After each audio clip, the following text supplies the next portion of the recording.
What a new day. Welcome back to the Loudmouth Birth Advocate. I promised you this next week was going to be some new fun content, different than what I had been doing.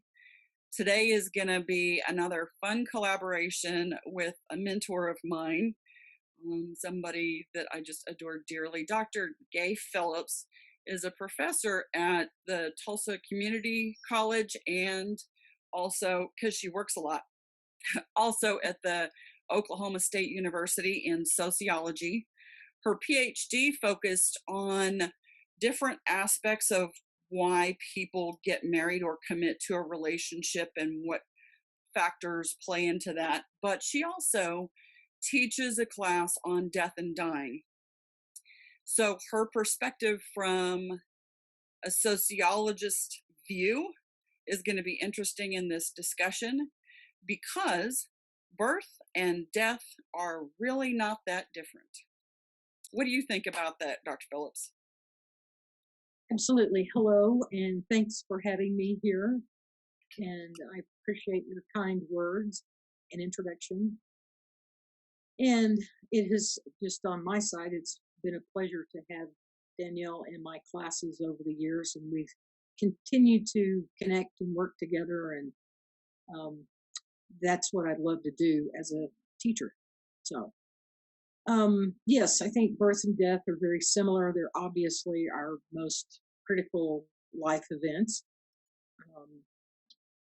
We all go through it. We all have it in common. And we all experience other people's life and death and birth, and as they go through their journey as well. So there are a lot of connections in terms of rituals, in terms of social meaning and cultural variations. Every culture has rituals and things that they do around births and around deaths. And so there are a lot of common factors, even though those may play out very differently. They may look very differently. And we'll talk about some of the variations that we're aware of in our world. Yeah, definitely. So what I've learned about childbirth in the US is that, especially during the pioneer period and before the Industrial Revolution and even into that era, birth and death were very common subjects. It was discussed over the dinner table: who died, who was born, who's pregnant. Women talked about birth on a regular basis with each other and attended each other's births on a regular basis. Little children were exposed to births and deaths on a regular basis, 2, 3, 4-year-olds. Mm-hmm. So eventually, as we started to move into cities, then for some reason, there was this disconnect from the not so pleasant things like death. Sure. Well, in the whole colonial period, yes, you're right, and prior to the colonial period, because families lived together and they did everything together. And so that included all the births, all the deaths, all the celebrations, all the tragedies. They lived it, they saw it on a daily basis.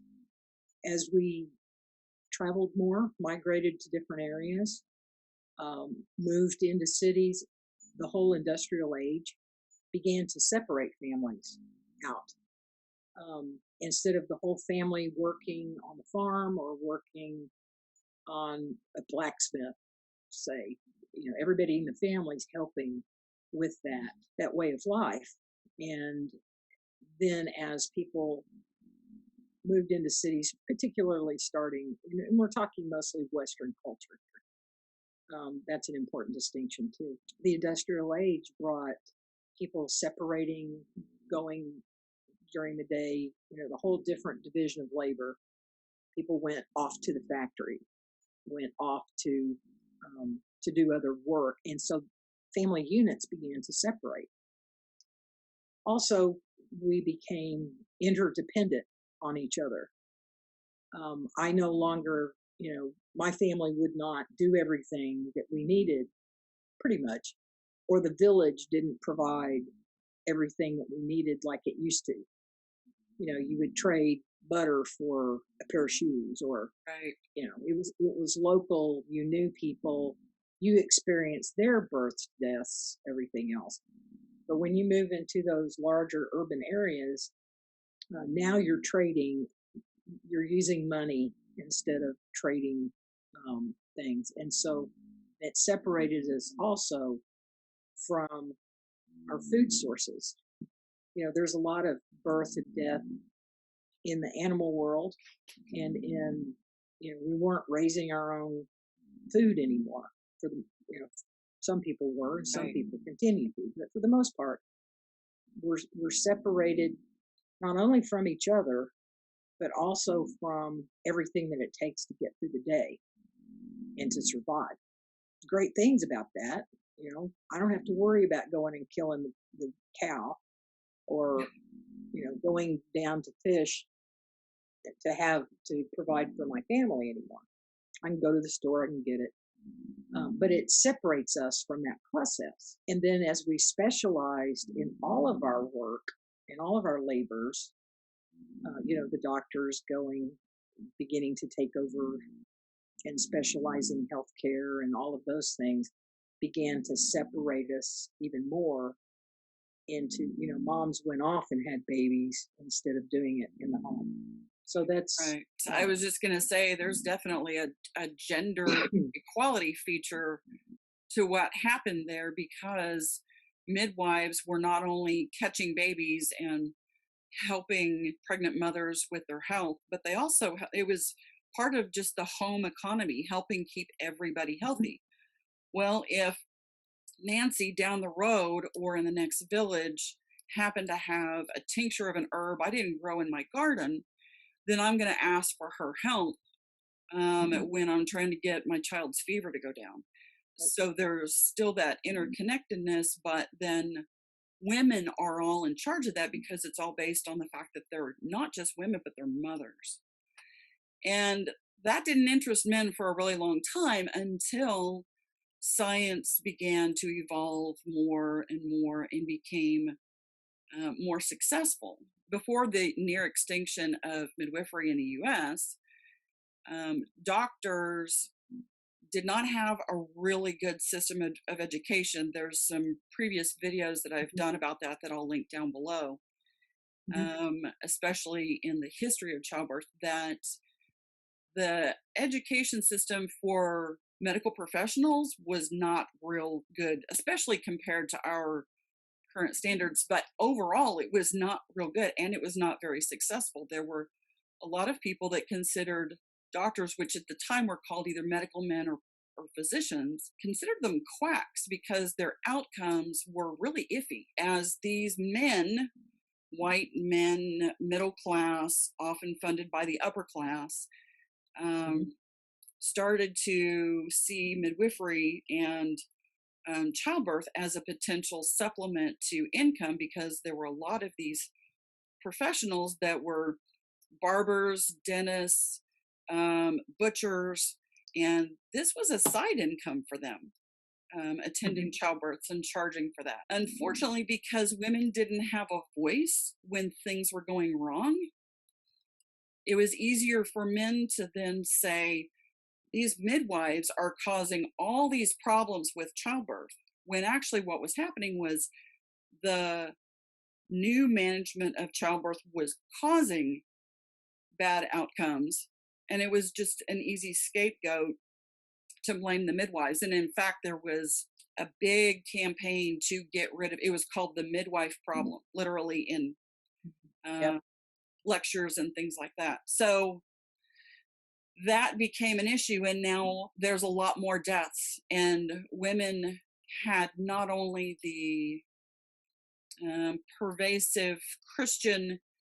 concept that childbirth was scary. There was the religious, it was not necessarily, like, for instance, when I get an infection today, granted, this is much different than childbirth in the 1800s. But if I get an infection today, yeah, I'm going to be concerned. I don't want to be sick. If I had a religious belief about what caused that illness, it's going to increase my fear. And that's part of what happened. But Right. then when women were actually dying more often and their babies were dying more often, now women are scared. And it was easier to reach to these physicians because number one, they're men in power. And number two, it's a new thing that might help. Mhm. So these deaths now become a new experience, to another flavor or layer in the experience of childbirth that is definitely not pleasant. There's a lot of discussions about, I don't know if I'm going to make it through this childbirth or this pregnancy. So, And what go did ahead. I do wrong? A lot of self blame. And It must be my society blame fault. because Yeah. a woman was responsible for that child not only after they were born, but before they were born. If something Mhm. happened to them, if that baby had a complication or a death or a birth defect, God forbid, Mhm. she was morally responsible for what happened to that baby. Right. And that was very hush hush. Families didn't talk about those things, which made it harder to find out maybe what really happened and what really was the cause. Good So point. there was a lot of kind of after that colonial period, during the 1800s in particular in the US, there was a lot of, it was the Victorian age. So there was a lot of stoicism around deaths in families and any complications that might have come during that. You didn't talk about it. It was in some ways romanticized in some areas, at least among the wealthier. You could have It was crying popular. spells. It You was could, actually you popular know, to be sick during that time period. yeah, yeah. There were ways, women would stand on the corner and sob and recite poetry as a way to lament. Now, this probably wasn't happening everywhere.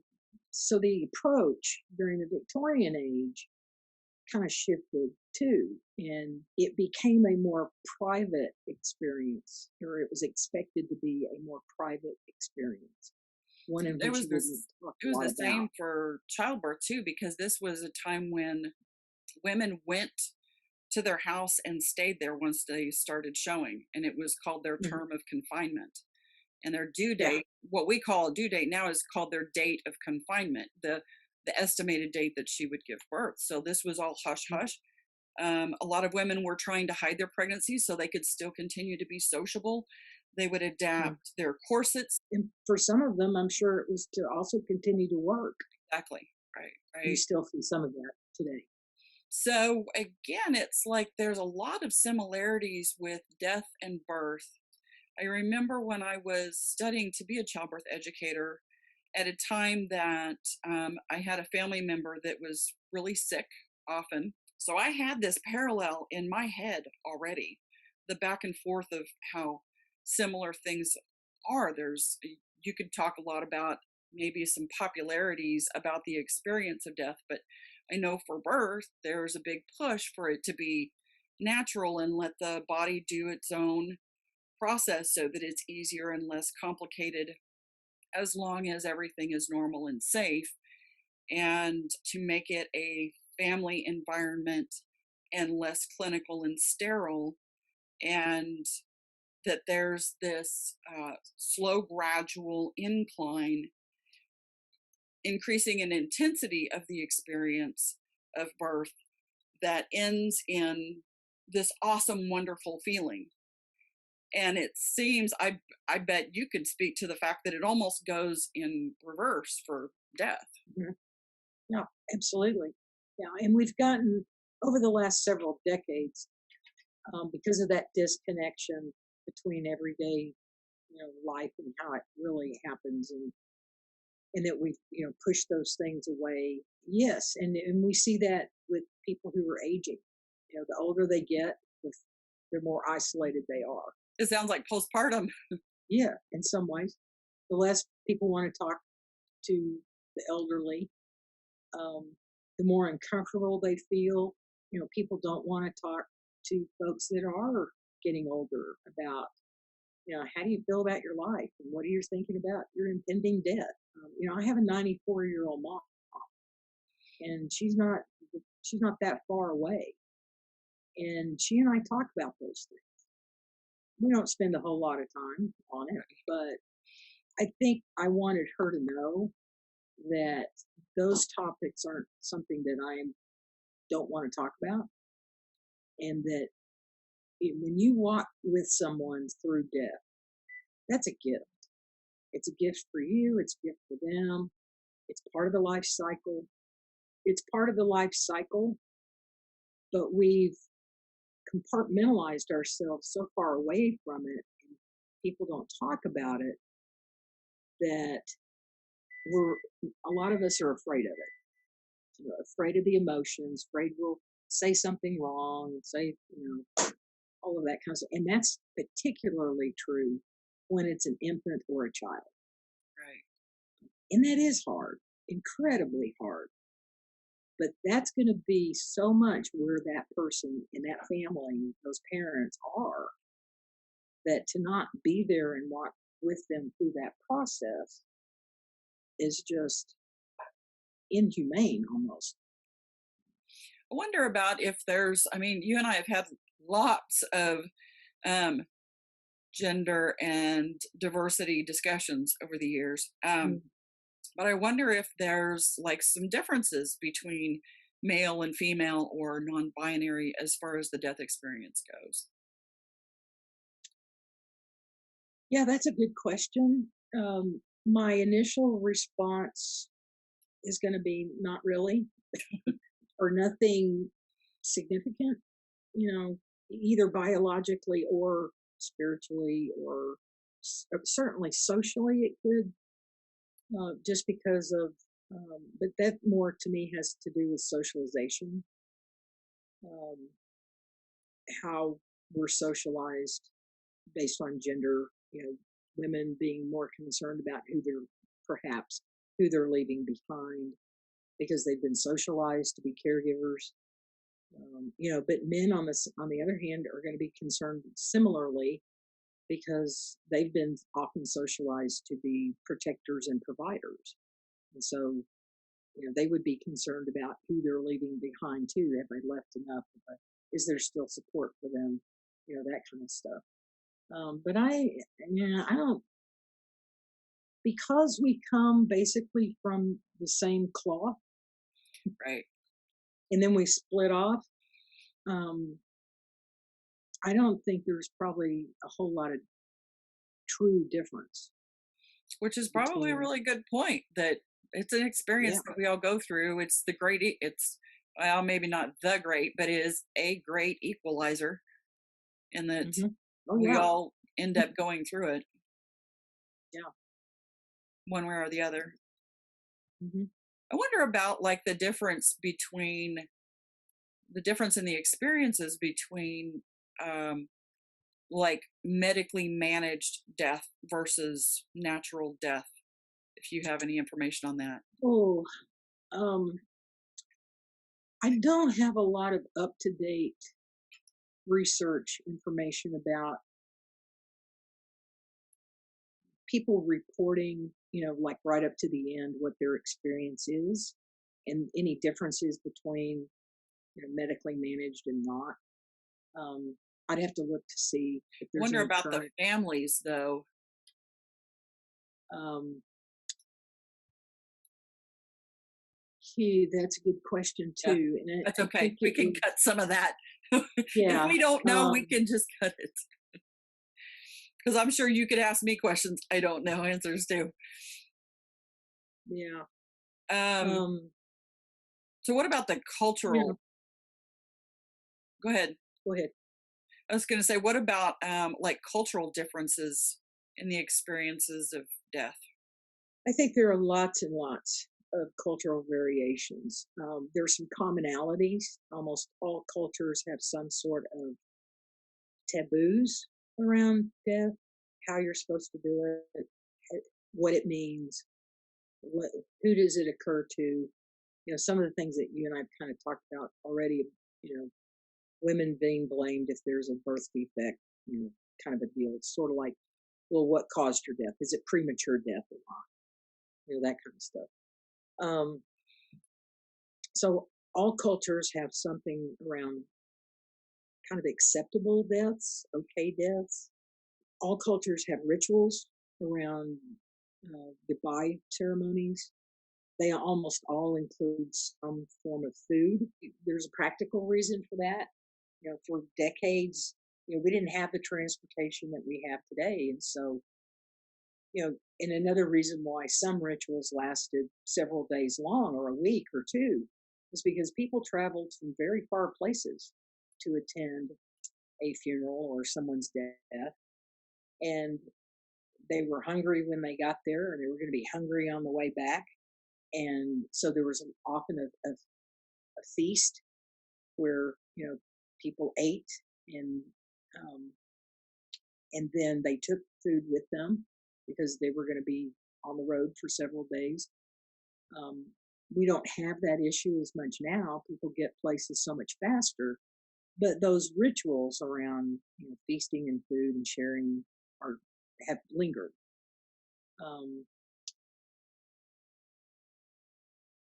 I don't know how well in our society that we do, again, kind of back to when the death is a child or an infant. It seems to be much more hush hush, much more secret, much more let's just let the family do what they need to do, which cuts people off from their communities.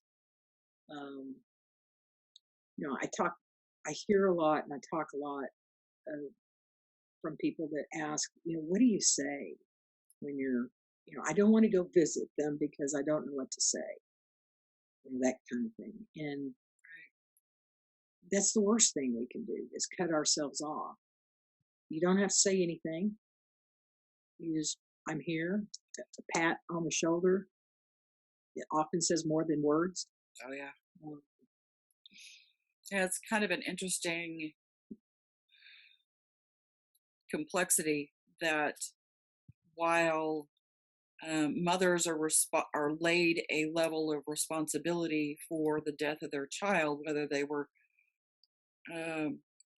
prenatal or a baby or a teenager, but yet, especially when they're a baby, there's this society image of why would you want to hold a dead baby? But it's your baby. It's the child you've had a relationship with the entire pregnancy up to that point. Mm-hmm. Yeah. Or it's a 3-year-old and you still have a relationship with that child. And I know there was a big taboo for a long time about dressing the baby and taking a picture of the baby, mm-hmm. Right? Even though they were dead. Yeah. I don't remember any research about it, but I had heard that it actually is beneficial for a baby to not just be ripped away, just like we do with an adult funeral. For instance, we've got the viewing, so why not let the parents have a viewing of their child? Yeah, right. And extended family, if need be. Most parents don't experience the pregnancy alone. Now, you may not want a whole funeral, you may not want, but whatever that family decides is going to help them through that process and to commemorate. And, the date of the birth and or death are critical for parents. I have an acquaintance that they lost their child. It wasn't right at birth, it was right after birth, and they were devastated. And when that day comes around, they do some rituals and they commemorate it. But most everyone who knows them has kind of forgotten or doesn't remember that that's the date. And those anniversaries, those periods of time, are critical. Well, I think the other area that it was kind of talking about how deaths of infants and children are so incredibly difficult, and they are. But isolating yourself from those people that are experiencing it, or if it's you're experiencing it and not reaching out or allowing people to come in. I mean, you do what you need to do, Right. but it's important to have support. And um, I think with it, two other things, and then I'll kind of we can switch gears. I think it's also important to ask people about, tell me about your child, or tell me about Right. whoever it is, your spouse, the person that died. And, when you do that, how you do that, you kind of have to play that by ear. But being willing to listen to their stories over and over, perhaps, or the questions that they have, those are true gifts to anybody that you care for. It's hard enough when a baby's born and they pass away, or a child. I don't even think we really socially recognize and acknowledge people that have miscarriages Right. There's in always that any statement, "Oh, you can significant. have another one." Yeah, right. Or, we'll wait till you have a child kind of statements. And we're really missing the boat. And I think do a disservice to people who have experienced that. And there's no place to put it in our society. It's like no recognition, no. Um, eh, we're leaving people to try to figure out how to handle that. Or let them So talk to the professionals. Yeah. Well, I'm trying to think of another subject for us to touch on. We've covered a bunch of ground, but this was a really good discussion, and I'm really hoping that it's going to be helpful for anybody that's watching this. Feel free to share it with somebody that mhm. may be dealing with some grief or a challenging birth, or I mean, we didn't even cover the ground of grandparents at births, or um, the experience of having a birth after a parent dies, and that's a big challenge Oh too. yeah. Uh, Plenty Well, of that people, may need to be the next topic we focus maybe, on. yeah. Mm. But I really appreciate that Dr. Phillips has been here. Definitely Thank you very much for a big including me. benefit to me, and in so many ways in my life. And I just want to add that if you subscribe to the channel, it'll be easier to find videos like this just by going to your subscription tab and using the notification bell, as well as the notifications on your device, helps you find the next video even faster. And at the very least, I want to ask, please, please be kind to all your fellow human beings, no matter their diversity. Ta-da! Absolutely.